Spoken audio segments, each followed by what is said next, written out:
Do you know the word senpai? Considering how much of a meme it has become during the last century, I would say the chances are high. But do you know what senpai means? If someone asks you what is the meaning of senpai, how should you answer them? If we ignore the meme for a second, people tend to answer upperclassman, mentor, or someone you look up to. There is just a small problem with those interpretations. They're all wrong.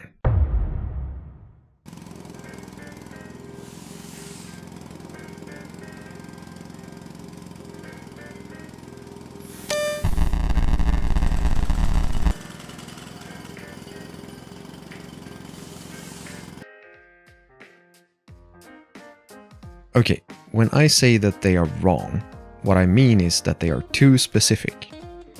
Upperclassman and mentor are more like parts of an outer shell rather than the core. Someone you look up to is like a mad experiment gone wrong. Having a lot of interpretations like these are not surprising, considering that Japanese is seen as one of the most difficult languages to learn in the world. This is partially because where other countries are fine with just having one writing system, Japan has an additional 3. The most famous of these is probably the kanji. Kanji is a logographic writing system, which means that in general one word is represented by a single character.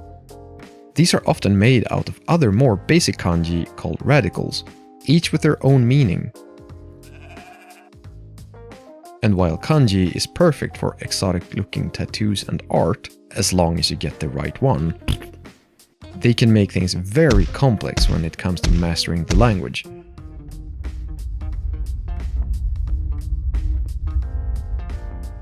One reason for this is that a single kanji can hold multiple meanings.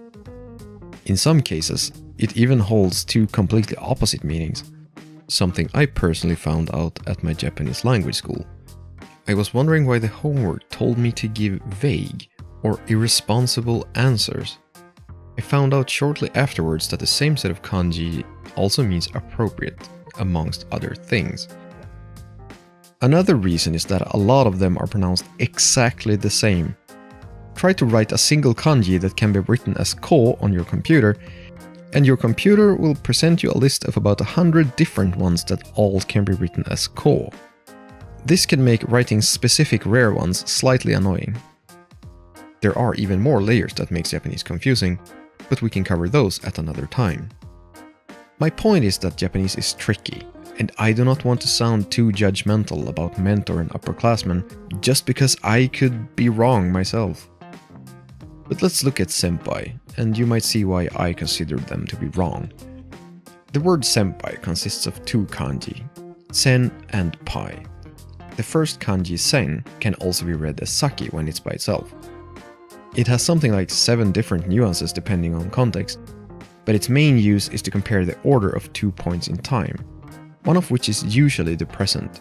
It can point towards the past, with meanings like earlier or previous, or it can point towards the future, with from here on out or ahead.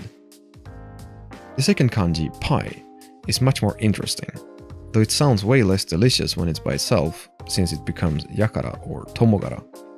This kanji has 2 primary meanings. The first meaning is simply that of a group. Groups indicated with this kanji often have strong bonds, but the members of the group are usually not related by blood. It can be used in a negative sense to mean that gang or those thugs. And it can be used in a positive sense to mean more like a party. The second meaning is simply that of a comrade or a group member. Putting the 2 kanji together then, what you end up with is an earlier group member. At the core, it simply means senior. Historically, senpai has been used in a set of 3 words, the other 2 being kohai meaning junior and dohai meaning an equal, but dohai has become archaic and is not used anymore. So, the issues I have with mentor and upperclassmen then. In one of the most popular themes of Japanese animation, the school setting, characters often refer to those in classes above them as their senpai. which makes upperclassmen sound like a good translation, and it's not really incorrect in that context. But saying that senpai means upperclassmen does not take into account that senpai is also used outside of school. Senpai is used everywhere. It is especially noticeable in the Japanese entertainment sector. An elderly man entering the Japanese entertainment sector would have to consider even 10-year-old kids who joined before him as his senpai. And it's sort of the same thing with mentor, because in a world before Japanese games and instant global communication, which is unthinkable I know, the most common first-hand experience of Japanese culture was probably martial arts.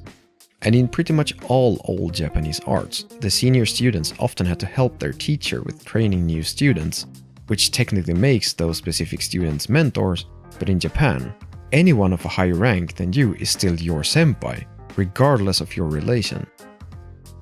You are most likely someone's senpai as well, even someone you might have never talked to in your life. So these famous interpretations seems to be pretty much derived from senior, but with some additional context. And that is fine, as long as that interpretation is kept in that context. Because if someone asked you what is the meaning of senpai, simply showing them the shell that is mentor or upperclassman would be doing them a disservice. You could just as well just show them the core. And saying that senpai means mentor personally gives me a bad taste. To properly explain why I feel this way, we would have to go and look at the darker side of Japanese honor culture. But if that is something that you want to know more about, we can go there. But it might be slightly uncomfortable.